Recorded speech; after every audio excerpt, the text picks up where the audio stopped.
Good morning class. Shri Deepchand Chaudhary महाविद्यालय से मैं आज आपके सामने बीए फर्स्ट सेमेस्टर में हमारा टॉपिक है चिंतन। चिंतन को हम थिंकिंग बोलते हैं। थिंकिंग का सिंपल सा मीनिंग है सोचना या सोच करके समझ करके किसी भी निर्णय तक पहुंचना। ठीक है, तो चिंतन हम चाहे घर में हो, बाहर हो, नॉर्मल कार्य कर रहे हो या फिर कुछ ऐसे कार्य कर रहे हैं जो कभी कभी करते हैं, तो वर्क कोई भी हो, कोई भी कार्य कर रहे हो, चिंतन हर कार्य में लगता है। कभी भी ऐसा नहीं होता है कि हम लोग बिना सोचे कोई भी काम कर रहे हैं। ठीक है, क्योंकि अगर बिना सोचे करेंगे तो बाद में पछताना पड़ेगा। ठीक है, तो इसीलिए बेस्ट है कि जब हम थिंकिंग कर लें और हमें बिल्कुल सही लगता है तभी हम वो कार्य करें। ठीक है, तो इसमें हम देखते हैं कुछ डेफिनेशंस हैं। जैसे पहली है इंग्लिश और इंग्लिश की 1980 की, तो इसमें कुछ पॉइंट है। सबसे बढ़िया इन्होंने बोला है चिंतन एक अप्रत्याशित क्रिया है। चिंतन एक अप्रत्याशित क्रिया है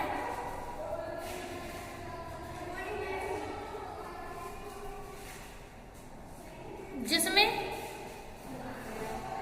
व्यक्ति बाहरी दुनिया के बारे में बोध करता है। अप्रत्याशित का मतलब देखो क्या होता है। अप्रत्याशित का मतलब है जो चीजें थिंकिंग कहाँ चलती है, मस्तिष्क में। तो मस्तिष्क में चल रही, प्रत्यक्ष तो है नहीं। अगर आप कुछ सोच रहे हो तो क्या हम आपको देख करके बता सकते हैं कि तुम क्या सोच रहे हो? नहीं ना, क्योंकि वो प्रत्यक्षिक नहीं है, अप्रत्यक्षिक। चिंतन मस्तिष्क में चलने वाली क्रिया है, इसलिए वो अप्रत्यक्षिक होती है। नेक्स्ट लिखो हिलगार्ड एटकिंसन और एटकिंसन। बोध होता है।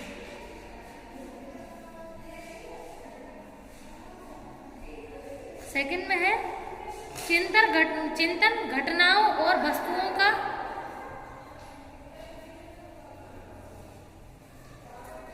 प्रतिनिधित्व करने वाले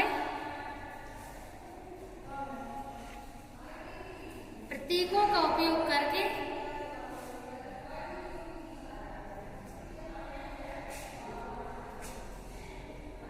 संज्ञानात्मक क्रिया करता है।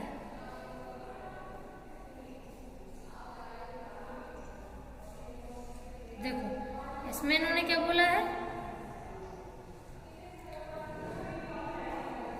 जैसे तुम कोई चीज सोच रही हो और सोच के उसका नाम बता दो, मान लो, तो तुमने प्रतीकों का तो इस्तेमाल किया होगा ना। हर चीज की एक चित्र होती है, एक आकार होता है। कोई भी चीज ऐसी तो नहीं सोचोगे जो जिसका कोई रंग रूप आकार हो ही ना, नहीं ना। तो जब आप लॉजिकल चीजें सोचते हैं तो उसका एक आकार होता है। जैसे कोई भी चीज आप सोच रहे हैं, जैसे मान के चलो अगर आप किसी भी चीज जगह का नाम बताने की सोच रहे हो तो आप उस जगह की इमेज तो याद करोगे ना।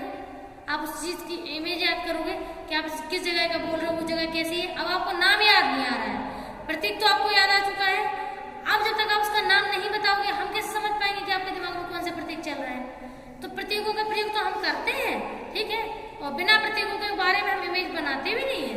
कोई भी चीज हो हमारे सामने, भले ही वो प्रत्यक्ष रूप में ना हो, उसको मस्तिष्क में सोच रहे हो, लेकिन वो चीज प्रतीक के रूप में होती है। प्रतीक मतलब चिन्ह, उसके कुछ ना कुछ रंग रूप आकार तो पता ही होता है। जैसे मान के चलो अगर तुम नहीं बता पा रहे नाम, तुम उससे ये कह दो कि तुम्हें याद है वहां से वो मतलब बहुत बड़ा ये है, वहां पे वो भी है, वहां पे वो भी, तुम अपने चिन्ह बता रही हो ना, प्रतीक चिन्ह बता रही हो। अब सामने वाला बता दे कि अच्छा तुम उस जगह की बात कर रही हो, तो नाम वो दे देगा लेकिन प्रतीक चिन्ह तो आप नहीं दिए थे। ठीक है, तो प्रतीक चिन्ह तो हमेशा ही प्रयोग करते हैं। जैसे खाना बनाते हैं तो इंग्रेडिएंट की जरूरत पड़ती है, ऐसे जब सोचते हैं ना तो सोचने में भी चीजों की जरूरत पड़ती है। किसके बारे में सोच रहे हो?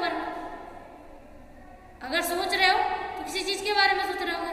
अगर किसी चीज के बारे में सोच रहे हो उसके प्रतीक तो होंगे ना। हवा में तो होगी नहीं, जो दिखाई नहीं देती है, लेकिन हवा भी होती है, भले ही दिखाई नहीं देती है। ठीक है, तो वो चिन्ह जो वास्तव में प्रतीकों के रूप में हमारे मस्तिष्क में चल रहे होते हैं और फिर हम उनको एक संज्ञानात्मक मतलब होता है दिमाग में चलने वाली क्रिया। पूरा उसमें अपन लोग बुद्धि लगा लो, उसमें लॉजिक लगा लो, उसमें निर्णय ले लो, ये सब कुछ क्या संज्ञानात्मक क्रिया है। ठीक है, नेक्स्ट लिखो वॉरेन 1948 के अनुसार। देखो चिंतन व्यक्ति के सामने उपस्थित समस्या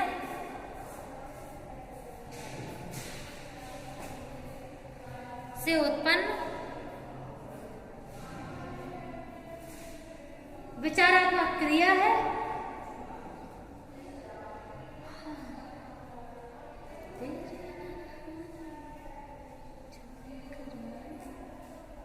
ठीक है, तो इसमें क्या है, व्यक्ति के सामने क्या आती है, समस्या, समस्या का समाधान करते हैं।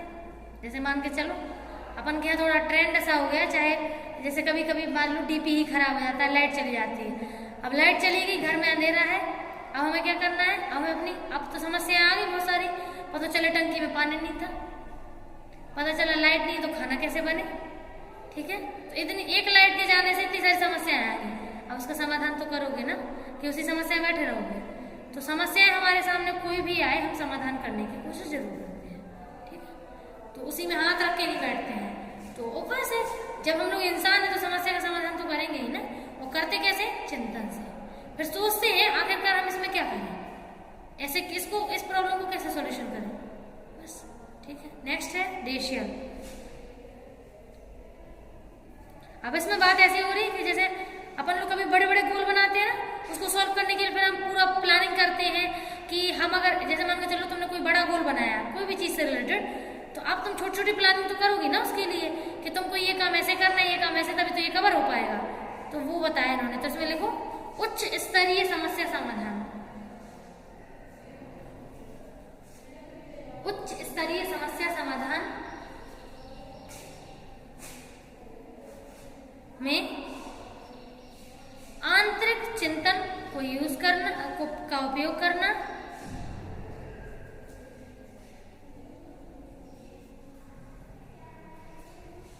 चिंतन कहलाता है।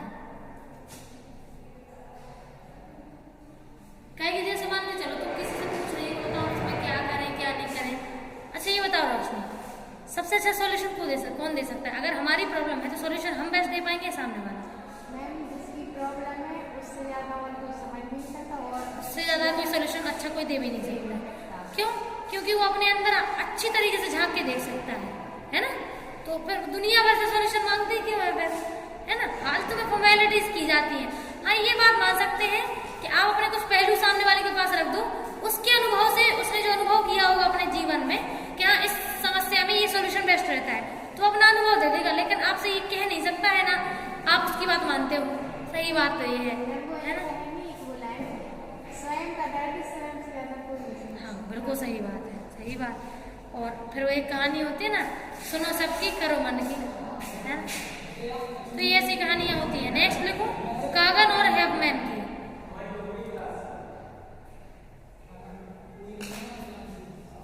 प्रतिमाओं कोमा प्रतीकों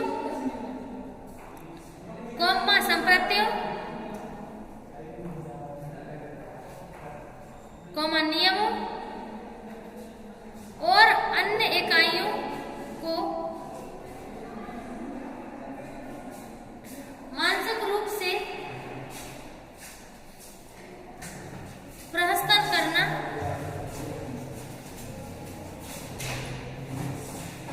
चिंतन कहलाता है। जैसे मान के चलो अपन लोग, जैसे मान के चलो कि अपन के पास पाव भर है गर्म पानी और आधा किलो है मान लो ठंडा पानी, बहुत ठंडा है। ठीक है, अब या तो अपन उसको फॉर्मूला के फॉर्म पे, जैसे मान के चलो उसको अपन बदलने की कोशिश कर रहे हैं, तो या तो करके देख सकते हैं, या फिर मस्तिष्क में कैलकुलेशन कर सकते हैं कि इसका इसमें इतना डालेंगे तो ये ऐसा हो जाएगा, अगर उसका उसमें उतना प्रयोग करेंगे तो इतना ठंडा हो सकता है, इतना गर्म हो सकता है। तो या तो ब्रेन में कैलकुलेशन कर लो, तो कैलकुलेशन जो ब्रेन की होती है तो उसमें तो कमी ज्यादा हम तुरंत कर सकते हैं।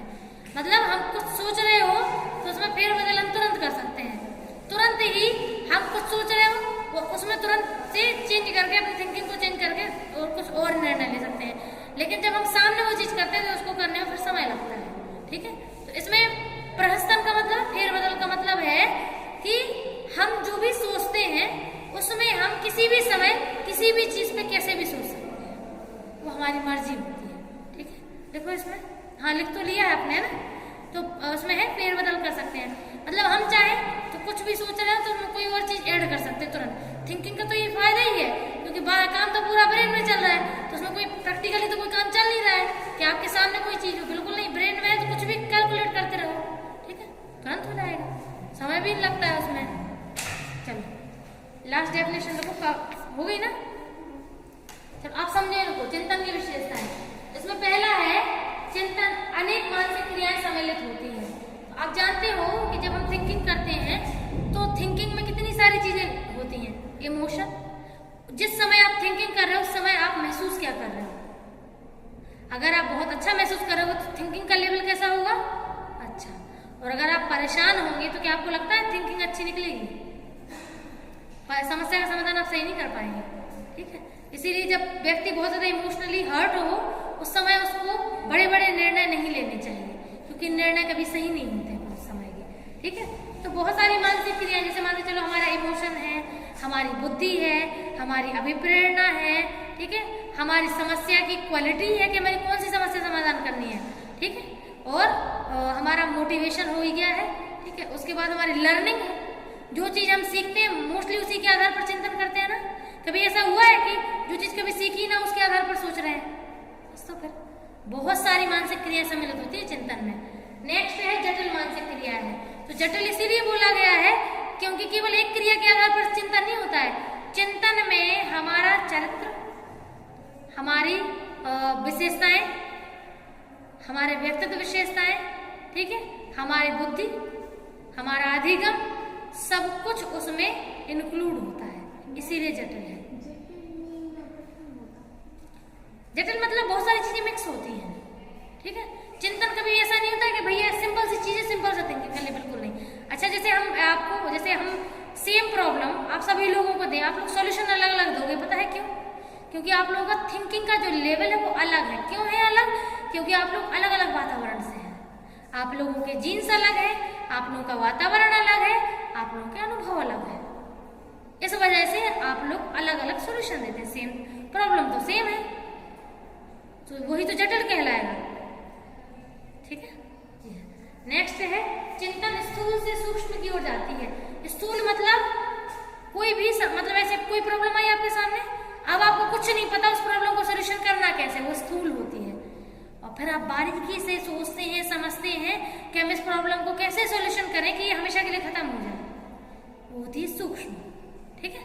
तो हम लोग पहले बिल्कुल प्लानिंग लेस होते हैं, कोई प्लानिंग नहीं होती है, और फिर हम धीमे धीमे प्लानिंग करके उस प्रॉब्लम को बहुत जटिल तरीके से सॉल्व करने की कोशिश करते हैं। नेक्स्ट है विश्लेषण और संश्लेषण। तो विश्लेषण मतलब क्या होता है, कोई प्रॉब्लम आई उसको एकदम चीर फाड़ करके देख लो कि हम किस एंगल से इसको ठीक कर सकते हैं, इस प्रॉब्लम को सॉल्यूशन कर सकते हैं।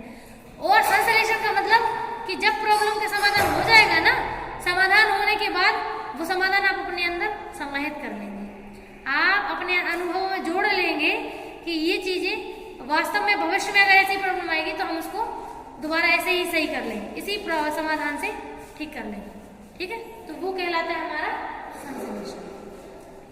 संश्लेषण का मतलब होता है अपने अंदर ढाल लेना, अपने अंदर सेव कर लेना, वो संश्लेषण कहलाता है, ठीक है। विश्लेषण मतलब जो बाहर की चीज है उसको पूरा चीड़ फाड़ करके देखना, और संश्लेषण मतलब उस चीड़ फाड़ वाली पूरी जो समस्या समाधान का जो अनुभव है वो अपने अंदर सुरक्षित कर लेना। जब सेम प्रॉब्लम होगी तो दोबारा ऐसे ही सॉल्व कर देंगे, ठीक है। नेक्स्ट है भाषा और संप्रदाय सम्मिलित। आप जानते हो जब भी चिंतन करते हो, जैसे हमने बोला कि आप किसी जगह का नाम याद करने की कोशिश कर रहे हो, चिंतन कर रहे हो, आप बहुत कोशिश कर रहे हो सोचने की, सोच रहे हो और नाम याद नहीं आ रहा, तो भाषा तो नहीं मिल रही ना आपको पूरी इमेजेस याद है कि वो जगह कैसी है, क्या है वहां पर, क्या क्या है, क्या क्या नहीं है, ये सब कुछ आपको याद है, लेकिन एग्जैक्ट जो भाषा, जो कुछ शब्द वहां पे कंबाइन होने चाहिए थे, जो जगह का नाम आपको बताना है वो तो हो नहीं रही, क्योंकि भाषा सही शब्द का मेल नहीं हो पा रहा है, तो भाषा वहां पे नहीं हुई ना, तो दिक्कत होती। तो भाषा का बहुत इंपॉर्टेंट रोल है। आप अपने विचारों को, अपने चिंतन को कैसे बताओगे? भाषा के रूप में, शब्दों के रूप में, ठीक है। जैसे दो कंट्रीज, अपोजिट कंट्रीज के लोगों की अलग अलग भाषाएं होती हैं, सोच रहे हैं वो सेम चीज लेकिन वो अलग अलग भाषाएं बोल रहे हैं। एक की भाषा जिसको हम जानते हैं समझ में आती, जिसको नहीं जानते नहीं आती समझ में। इसका मतलब है कि चिंतन से जो उसने भाषा में अपने शब्दों का रूप दिया है वो तो समझ रहा है, हमें समझ में नहीं आता, और वास्तव में वो सही बता रहा है, ठीक है। तो समस्या समाधान जो है वो शब्दों में आता है, तो भाषा बहुत इंपॉर्टेंट है। और नेक्स्ट है संप्रत्यय। संप्रत्यय मतलब वास्तव में जिस चीज के बारे में हम सोच रहे हैं उसका पूरा रंग रूप आकार पूरी उसके बारे में पूरा उसके बारे में समझना कि वो कैसा है, क्या है, क्यों है। जैसे कोई प्रॉब्लम आती है तो किसी ना किसी कारण से आती है ना, कारण जानना जरूरी है। अगर समाधान करोगे तो समाधान के लिए पहले कारणों को जानना जरूरी है ना, क्योंकि जितने अच्छे से आप कारण जानोगे उतने ही अच्छे से समस्या समाधान कर पाओगे। जैसे किसी भी पेड़ की जड़ कितनी गहरी है, अगर आपको वो पता होगा तो उसको पेड़ मतलब समस्या, पेड़ मतलब समस्या, समस्या कितनी गहरी है अगर आप ये अच्छे से जान जाओगे तो आप उस समस्या को जड़ से खत्म कर सकते हैं। तो इसका मतलब है आपको उसके संप्रत्य का ज्ञान होना चाहिए, आपको पता होना चाहिए कि वो चीज वास्तव में कितनी गहराई तक है, आपकी लाइफ में कितनी इंपॉर्टेंट है, वो संप्रत्य होता है। ठीक, नेक्स्ट है चिंतन समस्या के साथ उत्पन्न होती है। सही बात है, कभी भी ऐसा हुआ है कि कोई प्रॉब्लम ही नहीं है, सोच रहे हो, चाहे आप 4 दिन 10 दिन बाद की प्लानिंग कर रहे हो, चाहे करंट प्रॉब्लम की प्लानिंग कर रहे हो, प्लानिंग तो कर रहे हो ना, प्लानिंग कर रहे हो तो इसका मतलब समस्या है कोई ना कोई। बिना समस्या के चिंतन कभी होता ही नहीं है। कोई भी चिंतन हो, चाहे डेली रूटीन का हो या फिर कोई बड़े डिसीजन का हो, चिंतन होगा इसका मतलब है समस्या तो होगी ही।